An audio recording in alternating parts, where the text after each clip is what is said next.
The bridge of the eternal horizon hummed with quiet energy. Stars streaked past the main as the massive ship cut through the darkness of space. Captain sat in his command chair, reviewing daily reports. His crew of 800 worked smoothly below decks. Everything was routine. Everything was peaceful. That changed when Lieutenant Park gasped at her station. "Captain, I'm picking up something strange," she said, her fingers flying across the console. "It's a signal, not like anything in our database." Stood and walked to her station. He was a tall man with gray at his temples and eyes that had seen too many battles. "What kind of signal?" "Distress call, I think, but the language is completely unknown. It's repeating over and over," played the audio. Strange clicks and whistles filled the bridge.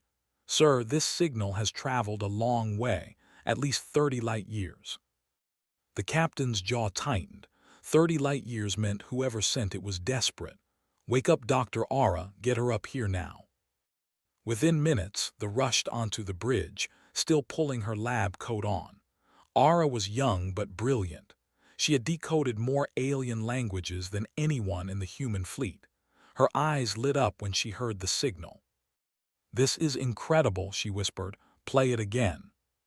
For the next 6 hours, Aura worked without stopping. The bridge crew watched as she filled screens with patterns and symbols. Chief Engineer Wu Jin brought her coffee. She barely noticed. The signal played again and again, those strange clicks and whistles becoming almost familiar.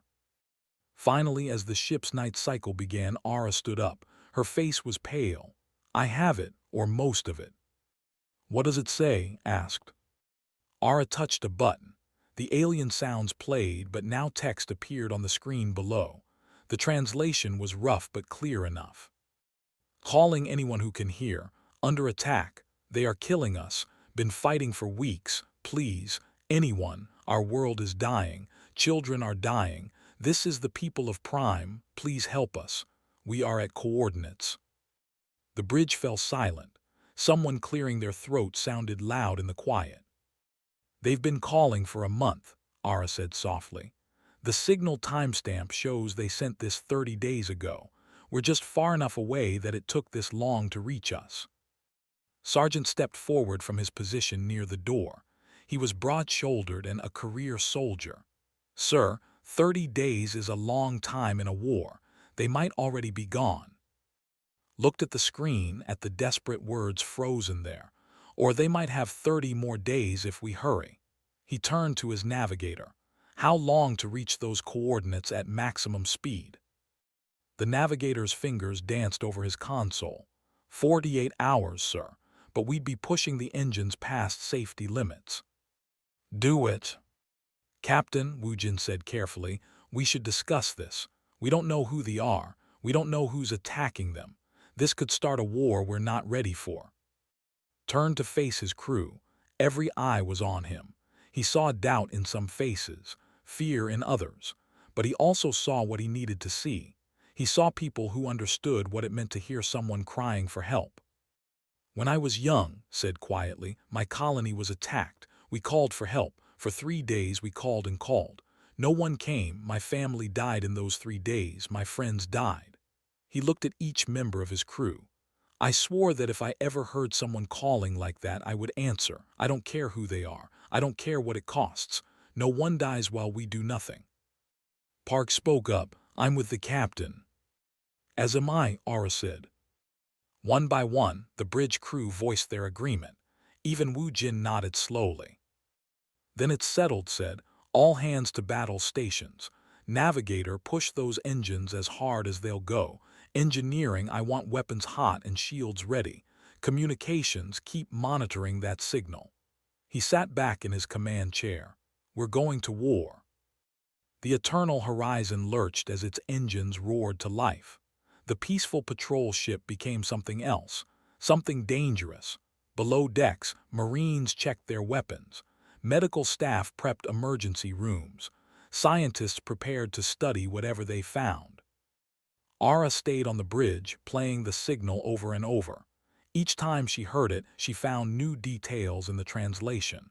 They described their attackers as ruthless. They spoke of ships that blocked out the sun.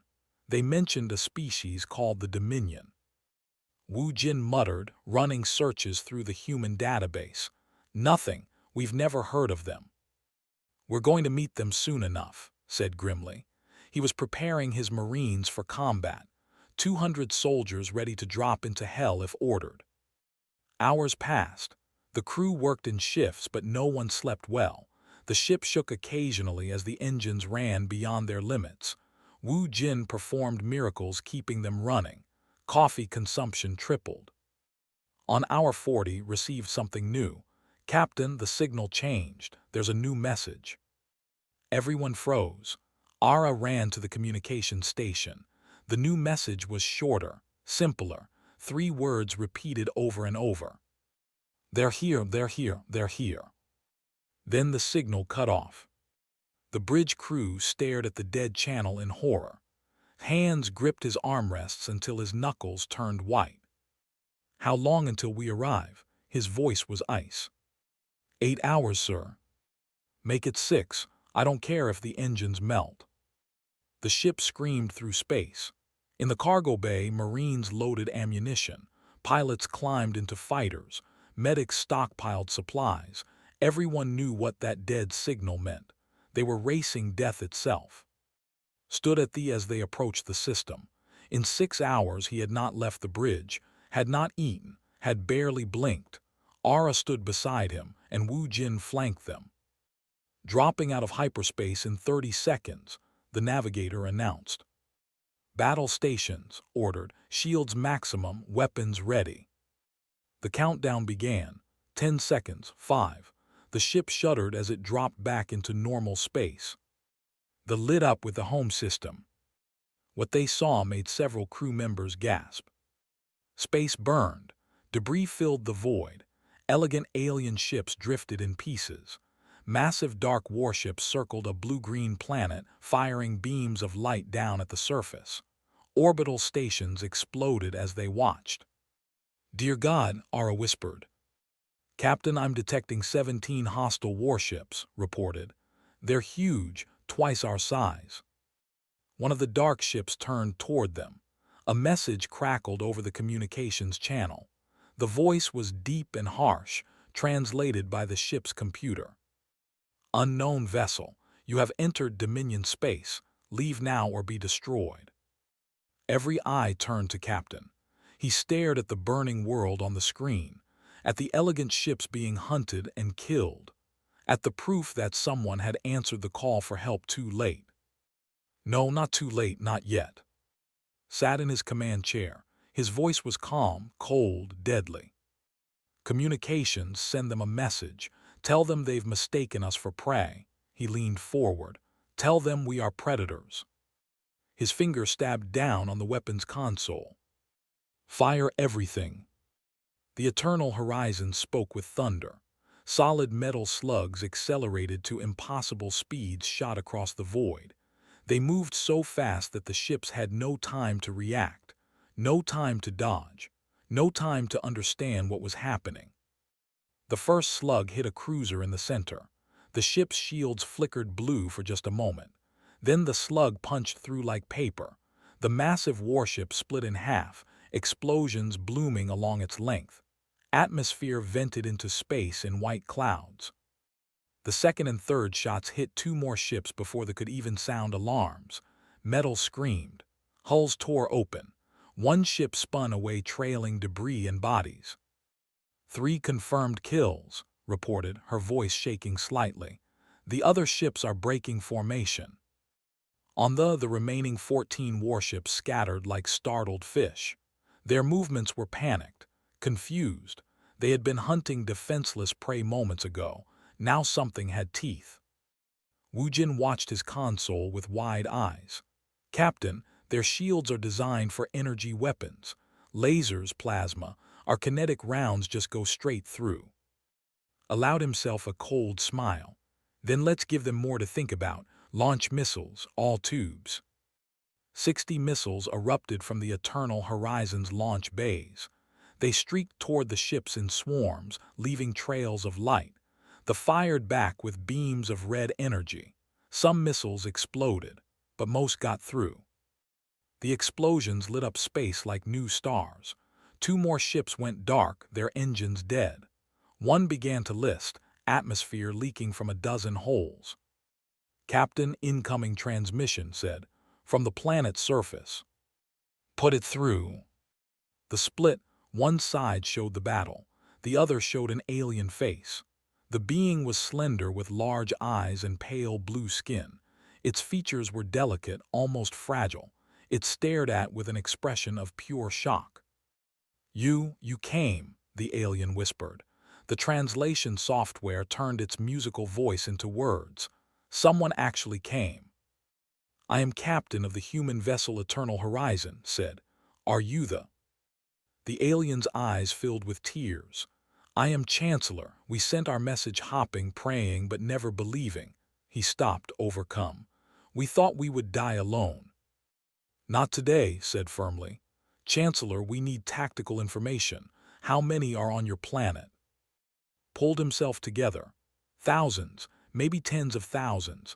They landed forces 3 weeks ago. Our people are not fighters, Captain. We are traders, scientists, artists. We have no army, no weapons that matter. His voice broke.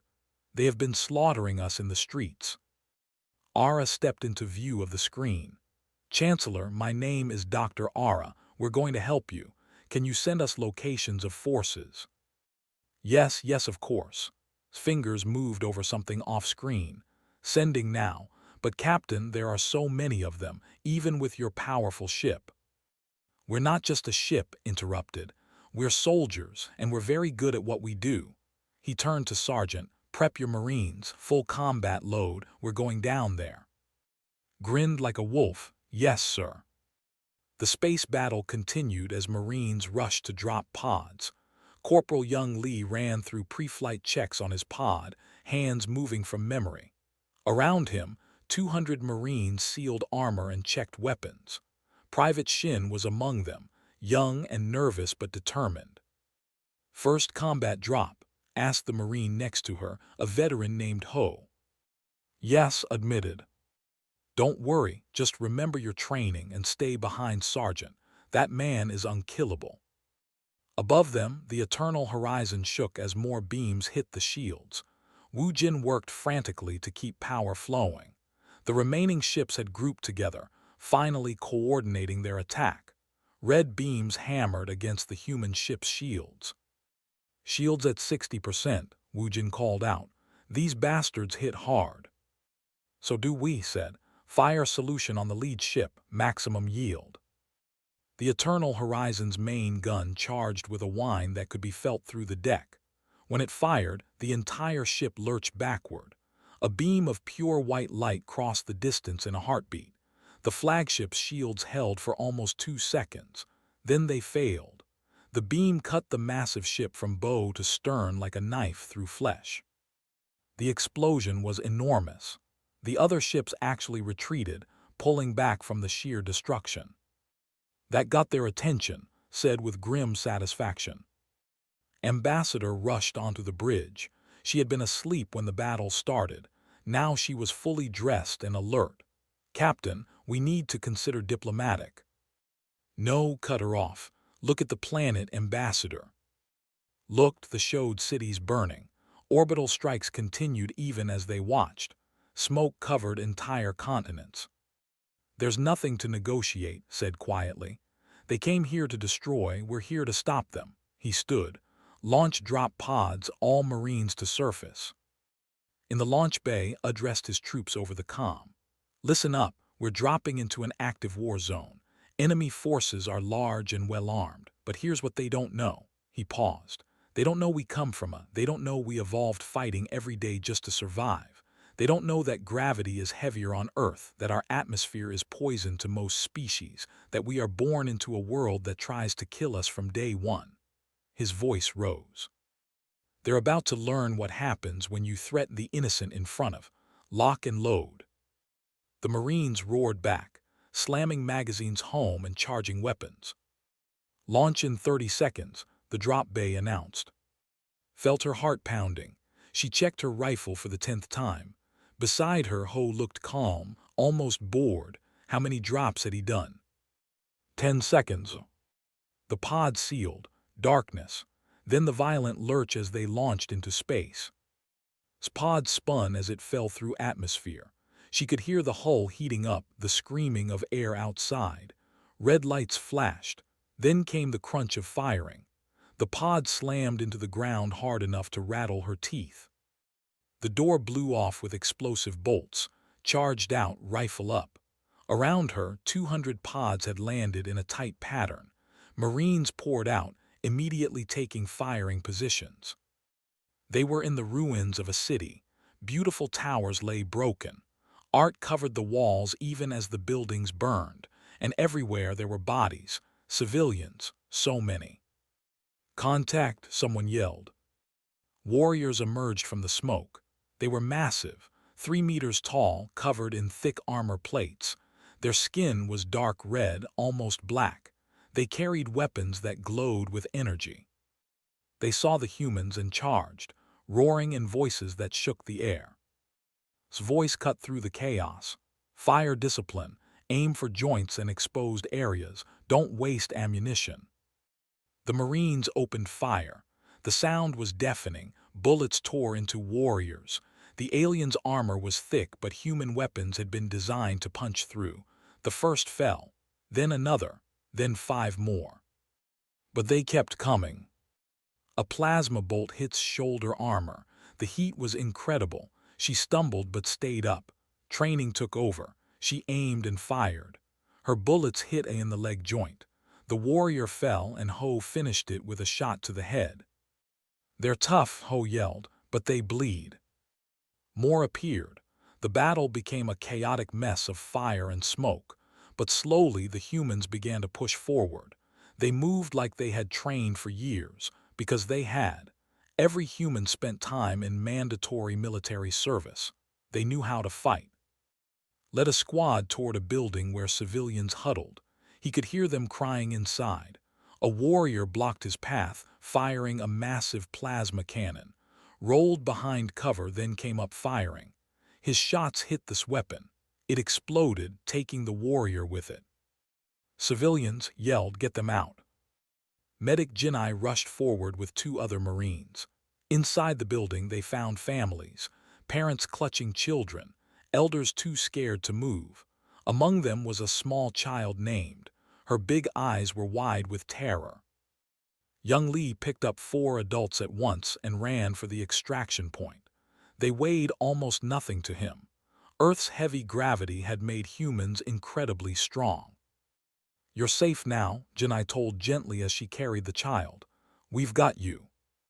The little stared up at the human, unable to understand how these strangers had crossed the stars to save her. The battle for the city raged for 6 hours. The sun set and rose again, and still the humans fought. Warriors kept coming, wave after wave, unable to believe that such small creatures could stand against them. But the humans did more than stand. They pushed forward. Lieutenant Han coordinated from the eternal horizon, her voice calm as she directed Marine squads through the burning streets. "Squad 3, you have enemy reinforcements moving toward your position from the east. Squad 7, flank them through the collapsed gallery." On the ground, Marines moved like shadows. Human eyes could see in the darkness that blinded the. Human ears heard the coming long before they arrived. Millions of years of evolution as apex predators gave humans advantages the aliens never expected. An ambush tried to catch young Lee's squad in a narrow street. 6 warriors with plasma weapons waited in the ruins. They attacked at what they thought was the perfect moment. But Young heard their breathing, saw the heat from their bodies through his helmet's sensors. He signaled his squad without making a sound. When they opened fire, the humans were already moving. They scattered, returned fire, and wiped out the ambush in seconds. The ground marshal watched from his command post in confusion.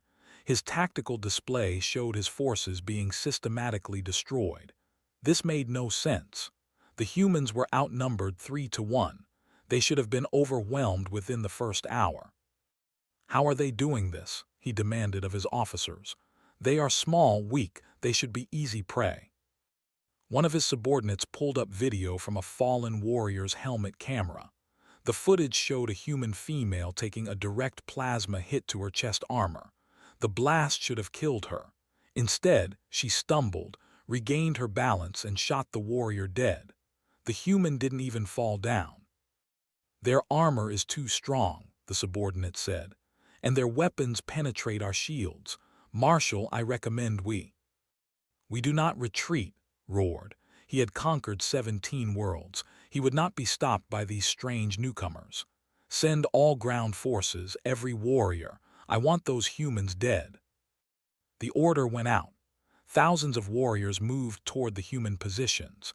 They came in armored vehicles, on foot, and from the air. It was overwhelming force designed to crush resistance through sheer numbers. Saw them coming. "All squads fall back to defensive positions. Get the civilians to the extraction point." His Marines ran through the streets carrying families. Ho had a civilian under each arm while firing his rifle one-handed, covered their retreat, her weapon hot from constant firing. Jinai treated wounded while running, her medical kit bouncing against her side. They reached a large square where young Lee had set up a defensive perimeter. Marines took positions behind rubble and overturned vehicles. More than 3,000 civilians huddled in the center, protected by a ring of human soldiers. "This is going to get ugly," Ho said, checking his ammunition. "I'm down to 40%. "Me too," replied. She was exhausted, her armor scorched in a dozen places, but she kept her rifle steady. They came like a dark tide.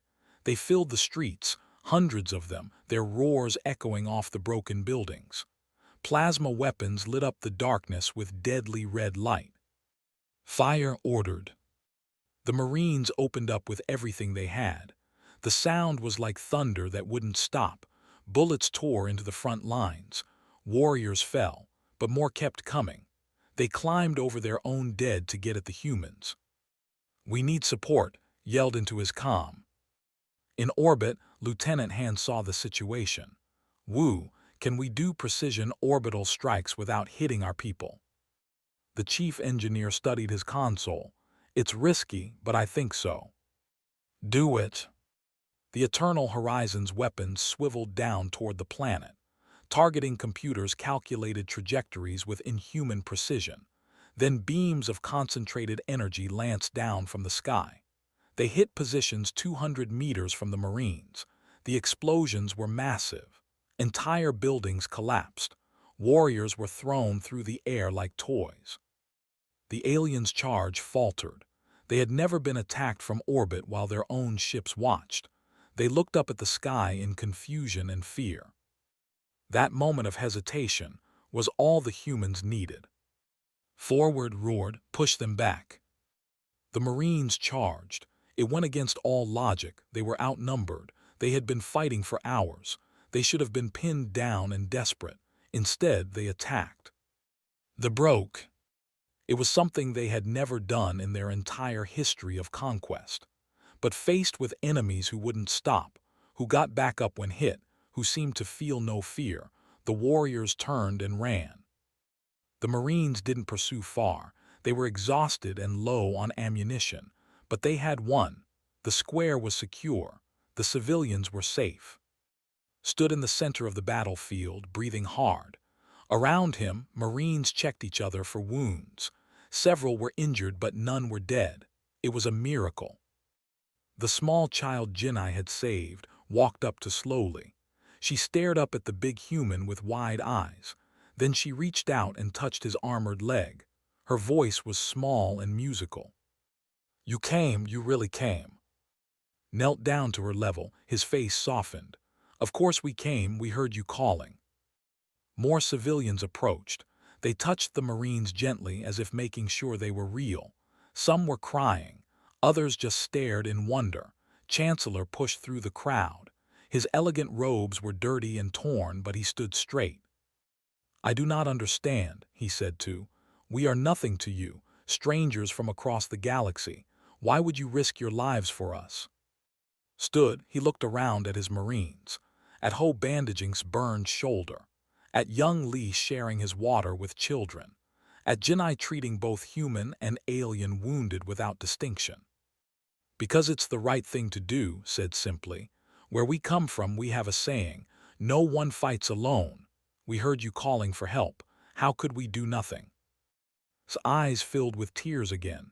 Your people must be blessed by the stars themselves. Laughed, but it was bitter. Actually, our world is hell. High gravity, dangerous predators, diseases, natural disasters. Most species would die in a week on Earth, he smiled. But it made us strong, strong enough to protect others. In orbit, Captain received reports from all Marine squads. They had secured 15 districts, saved over 10,000 civilians, and they were retreating across the entire planet. Captain said, I'm picking up transmissions from the fleet. They're calling for reinforcements. Ara, who had been listening to communications, looked up with worry. Captain, I just decoded part of their message. They're calling this world too costly. But they're not giving up. They're requesting their main armada. How many ships? Asked. Ara's face went pale. Over 200. The bridge fell silent. 200 ships against one. The math was simple and brutal. Ambassador stepped forward. Captain, we should leave. We've done what we can. We saved thousands of lives. No one would blame us for. No, his voice was hard. We leave and they come back. They finish what they started. All those people we just saved die anyway. He looked at his exhausted crew. We hold. Sir, we can't fight 200 ships, Wu said carefully. We won't be alone. Turn 2. Send a message on all frequencies. Tell every species in the galaxy what's happening here. Tell them the Dominion is committing genocide. Tell them we're standing against it. He paused. And tell them we could use some help. The message went out at light speed, spreading across the stars. Humans, a species most aliens had never heard of, were standing between thee and an innocent civilization. The message asked for nothing except that someone, anyone, stand with them. On the planet's surface, Marines dug in for the next fight. They knew more would come. The numbers didn't matter. They had drawn a line in the sand. Sat with her back against a wall, cleaning her rifle. Ho sat beside her, doing the same. Around them, civilians distributed food and water to the human soldiers. Children brought flowers to place on the Marines' armor. Do you think anyone will answer the captain's message? Asked quietly. Ho was silent for a moment. I don't know, but even if they don't, we're not leaving. No, agreed, we're not. Above them, stars shined in the darkness, and somewhere out there, 200 warships were plotting a course to Prime. News of the human stand spread across the galaxy faster than anyone expected. Every species with a receiver picked up Captain's message. Within hours, the story was everywhere. On the Galactic Council's main station, emergency sessions were called. Representatives from 40 different species gathered in the Great Chamber. The room buzzed with shocked conversations. Holograms showed footage from Prime. Human soldiers fighting against impossible odds. A single ship facing down an armada. Councillor Pax, the representative, stood at the center podium. His species had always been peaceful traders. Now he spoke with tears running down his face. For 30 days we called for help. For 30 days no one came. We accepted our deaths. His voice cracked. Then they arrived, humans, a species we had never met. They came from 40 light years away. They asked for nothing. They simply started fighting. Ambassador Song stood next to him.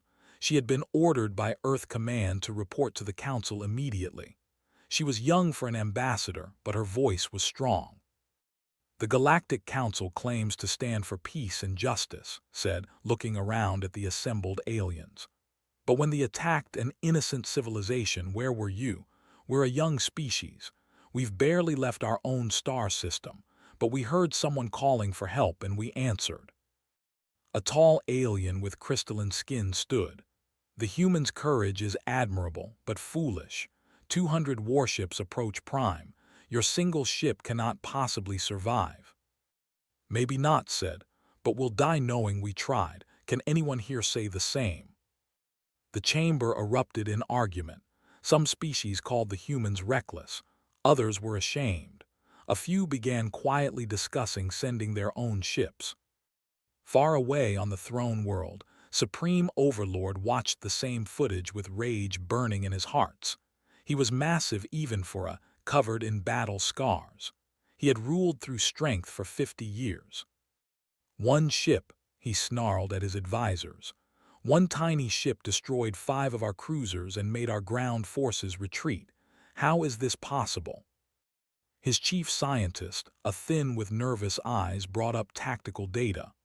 "Overlord, the humans come from a death world. Their planet has gravity 30% higher than standard. Their atmosphere is toxic to most species. They evolved as apex predators." "I don't care about their evolution," roared. "I care about our dominance. Send the full armada. I want that human ship destroyed. I want their species to learn what happens when they defy the Dominion." The armada was already moving. 200 warships, the might of the military. They would arrive at Prime in 72 hours. Nothing could stand against such force. Nothing had ever tried. On Prime, Dr. Ara worked in the ruins of a research facility. She had been studying prisoners and captured equipment. What she found made her call Captain immediately. "Captain, I know why they attacked the—" "Tell me," said from the bridge. "They have advanced medical technology. Specifically, they can cure a plague that's been killing for generations. They asked for the cure, but they refused unless they stopped their wars of conquest." Closed his eyes. "So this whole thing is about medicine." "Yes, they would rather destroy than accept terms. It's about pride and power." Ara paused. "Captain, Chancellor says they'll share the cure freely if they stop fighting. We could end this war right now." "If is willing to listen," said grimly. "That's a big if." 2 days passed. The Marines on the ground rested, and as much as they could. The Eternal Horizons crew worked around the clock repairing damage. Wu Jin performed miracles keeping the weapons systems operational. They all knew the armada was coming. Then Admiral arrived. The Second Fleet dropped out of hyperspace in perfect formation. 15 human warships, smaller than the Eternal Horizon but deadly in their own right. Admiral was a legend in the human military. She was 70 years old with silver hair and eyes like steel. Her face appeared on "Captain, I heard you started a war without me." Smiled for the first time in days. "Admiral, good to see you." "Earth Command wanted me to order you to retreat," said. "I told them to go to hell. We don't leave people behind." She looked at something off-screen. "I see we have about 50 hours before they arrive. Let's make good use of that time." The combined human fleet began preparations. 16 ships against 200. The odds were crushing. But the humans had advantages. Their weapons were designed differently. Their tactics were aggressive. And they had something they had never faced before: soldiers who refused to give up. Meanwhile, met with privately through a secure channel. The Chancellor looked exhausted but determined. "Captain, your Admiral offers us a chance to evacuate. Her ships can carry our people to safety." "That's right," said. "We can save your civilians at least." Shook his head slowly. "My people say no. They want to stay. They say if the humans are willing to die for our world, how can we abandon it?" Was quiet for a moment. "Chancellor, you don't have to prove anything to us."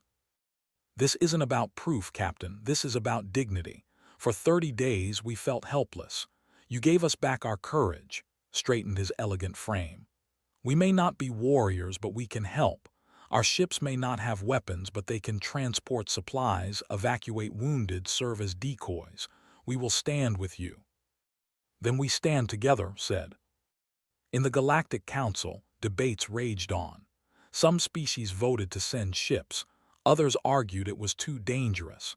Political calculations and fear held them back, but individual ships began to move anyway. Captains who disagreed with their governments. soldiers who remembered their own people crying for help once. Ambassador watched as reports came in.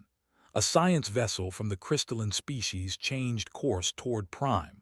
A merchant fleet from the Trill offered to bring supplies. A few military escorts volunteered to help. It wasn't an armada, but it was something. On the eternal horizon, the crew gathered for a final briefing. Admiral addressed all 16 human ships at once. In 48 hours, they will arrive with overwhelming force. Our mission is simple. We hold the line. We protect Prime and its people for as long as possible. She paused. I won't lie to you. Many of us won't survive this, but we'll give those civilians every second we can. We'll show the galaxy what humanity stands for. Sergeant stood among his Marines on the planet's surface. They had cleaned their weapons and armor, checked their ammunition one last time, written letters home that might never be delivered. Private looked up at the stars. Somewhere up there, an armada was coming to kill them all. She was 23 years old. She might not see 24. Scared, Ho asked beside her. Terrified, she admitted. Good, fear keeps you sharp. He checked his rifle. But remember, fear doesn't stop us, it makes us dangerous. Little brought flowers to the Marines again. She had done this every day since they saved her. She gave one too, standing on her toes to reach. Thank you for staying, the child said in her musical voice. Took the flower and tucked it into her armor. We're not going anywhere, little one. Chancellor stood on a balcony overlooking his wounded city. Behind him, Dr. Aura was preparing the cure for the plague. Even if the battle went badly, even if they all died, that information would survive. Maybe someday it would matter. Captain sat in his command chair watching the countdown. 48 hours, 36, 24. The hours ticked away like heartbeats. Then's console chimed. Captain, I'm detecting ships dropping out of hyperspace. Everyone tensed. Were they early? It's not said, her voice rising with surprise. Captain, it's council ships, 15 of them. No, wait, 20, 30, sir, they're still coming. The lit up with ships of all shapes and sizes. Some were military escorts. Some were converted merchant vessels. Some were tiny science ships that had no business in a war zone. But they all came. Ambassador's face appeared on screen. Captain, the council couldn't agree, but we could. 20 species have sent what ships they can spare, she smiled. You're not alone anymore. Felt something in his chest loosen. They were still outnumbered. The battle would still be desperate. But now, for the first time since this started, they had a real chance. All ships, Admiral broadcast, form battle formation. They will be here soon. Let's show them what unity looks like. The armada arrived like a storm. 200 massive warships dropped out of hyperspace in a formation that blocked out the stars. They were dark and angular, built for war and nothing else. At their center was the flagship, twice the size of any other vessel. Fleet Admiral Axe commanded from that flagship. He was most trusted general, a warrior who had conquered 30 systems. He looked at his tactical display and saw the pitiful defense force assembled against him. 16 human ships, 30 council vessels of mixed capability, a handful of unarmed transports. It was insulting. This is Fleet Admiral Axe of the Dominion, he broadcast to all ships. You face the full might of our armada. Surrender immediately and you may live as slaves. Resist, and we will grind you to dust along with the... Admiral responded immediately. Her voice was calm and cold. This is Admiral of the human Second Fleet. We don't surrender, and we don't run. If you want this world, you'll have to go through every single one of us. For a moment there was silence across all channels. Then Axe laughed. It was a deep, booming sound filled with contempt. So be it. All ships advance, kill them all. The armada moved forward, 200 warships accelerating to attack speed. Their weapons powered up, red energy crackling along massive guns. They came like an avalanche, unstoppable and terrible. All ships weapons free, Admiral ordered, "Give them hell." The combined fleet opened fire. Human-launched solid metal death. Missiles swarmed from every tube. The Council ships added their own weapons, beams of light and exotic particles. The space between the fleets turned into a storm of fire and energy. The shields lit up as projectiles hammered them, but there were so many ships, they fired back with devastating force. Red beams cut through space. One Council ship exploded immediately, torn apart by focused fire. Another spun away, trailing atmosphere. "Evasive maneuvers," Admiral called out. "Don't let them target you." The human ships moved like dancers, their pilots pushing engines to the limit. Young Lee, now commanding a fighter squadron, weaved through the massive capital ships, firing at weak points. His pilots followed him in perfect formation. On the eternal horizon, Captain coordinated the defense. "Wu, I need maximum power to forward shields, target their flagship. Let's give the Admiral something to think about." The eternal horizon's main gun charged. The massive weapon glowed white-hot as power built up inside. Then it fired. The beam crossed the distance in a heartbeat and struck Axe's flagship dead center. The shields held, but just barely. Alarms blared across the vessel. "How?" Axe demanded. "That ship is tiny compared to ours." His science officer studied the readings. "Admiral, their weapons operate on principles we've never seen. They bypass our energy shields. Our armor is not designed to stop solid projectiles traveling at such speeds." "Then adjust our tactics," Axe roared. "Focus all fire on the human ships, destroy them first." The fleet shifted focus. Dozens of warships concentrated their fire on the human vessels. The eternal horizon shook as beam after beam hammered its shields. Alarms screamed. Hull breaches appeared on decks 17 through 20. "Shields at 40%, Wu Jin reported, working frantically. "We can't take much more of this." But the human ships weren't alone.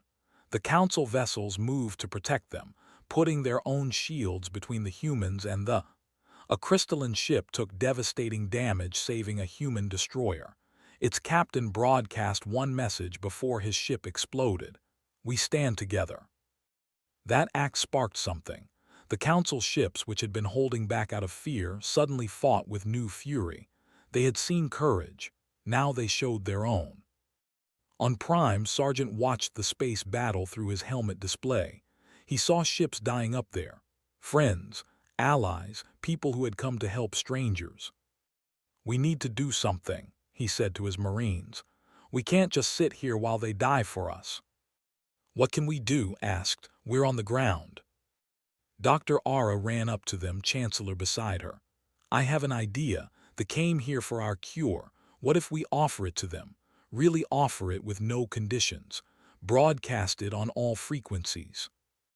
"Looked at, will it work?" "I don't know," the Chancellor admitted.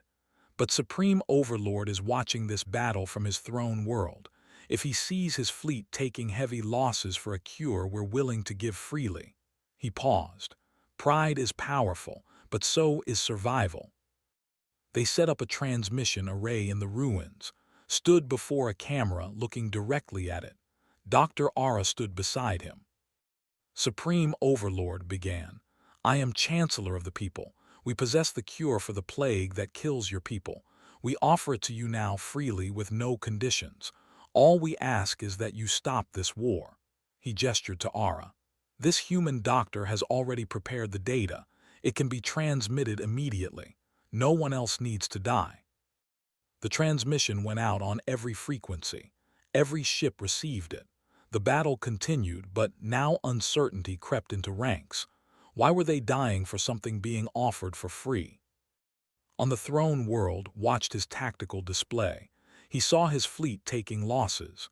The humans fought like demons. The Council species had found their courage, and now they offered the very thing he wanted. But accepting felt like weakness, felt like surrender. His pride screamed at him to continue, to crush these upstarts, to teach the galaxy that no one the... Then another report came in. Fleet Admiral Axe was dead. His flagship had been destroyed by a combined strike from 3 human ships. The fleet was in disarray, their losses mounting by the minute. Looked at his advisors. His chief scientist spoke carefully. "Overlord, we have lost 37 warships. If this continues, we may lose the entire armada. And for what? Something they offer freely." The Supreme Overlord sat in silence. His pride warred with his reason. Finally, he made a decision. "Contact the fleet, order them to cease fire." In space above Prime, the warships suddenly stopped shooting. The sudden silence was shocking. Admiral held up her hand, signaling her fleet to stop as well. Both sides floated in the debris field, weapons still hot, waiting. A new transmission came through. It was himself. "I am Supreme Overlord. I accept the offer. The cure will be transmitted to our medical facilities. In exchange," he paused, and everyone could hear the difficulty in his voice. "In exchange, the Dominion will withdraw from space and cease hostilities." Captain couldn't believe it. "Did we just win?" "I think we did," Ambassador said, appearing on his screen. "Not through greater force, but through greater compassion." The transmission continued, spoke directly to Admiral. "Human Admiral, your species is young, but you fight with honor. You came to save strangers. You stood against impossible odds. They will remember this." "See that you do," Admiral replied. "And remember what happens when you threaten the innocent. There will always be someone willing to stand against it." The fleet slowly. They left 37 destroyed warships behind. The human fleet had lost 4 vessels. The Council lost 8, too many dead, but it was over. On the planet's surface, celebrations erupted. Civilians poured into the streets, crying with joy. They surrounded the human Marines, touching them, thanking them. Little hugged leg and wouldn't let go. "We survived," said in disbelief. "We actually survived." Ho laughed and wiped tears from his face. "Remember, we don't know how to quit." In the following days, the Galactic Council formally recognized humanity. Ambassador stood before the Assembly as they voted unanimously to grant humans full membership. "You showed us something we had forgotten," Counselor Pax said. "You showed us that the strong have a duty to protect the weak, that courage matters more than numbers, that compassion and strength are not opposites." The people gave humanity a new name. In their musical language, they called humans the guardian kin. The name spread across the galaxy and stuck. Weeks later, Captain stood on the bridge of the repaired Eternal Horizon. His crew had been decorated. His ship was now famous across 40 systems. Offers for trade agreements and alliances flooded in from dozens of species. But that's not what made him smile. Lieutenant looked up from her console. "Captain, I'm receiving 3 distress signals from 3 different systems." Looked at his crew. They looked back at him with knowing smiles. "Plot courses to all 3, ordered. We'll prioritize based on which one needs us most." The Eternal Horizon turned toward the stars. The engine hummed with power as the ship prepared to jump to hyperspace. Somewhere out there, someone was calling for help. And the would answer. They always did.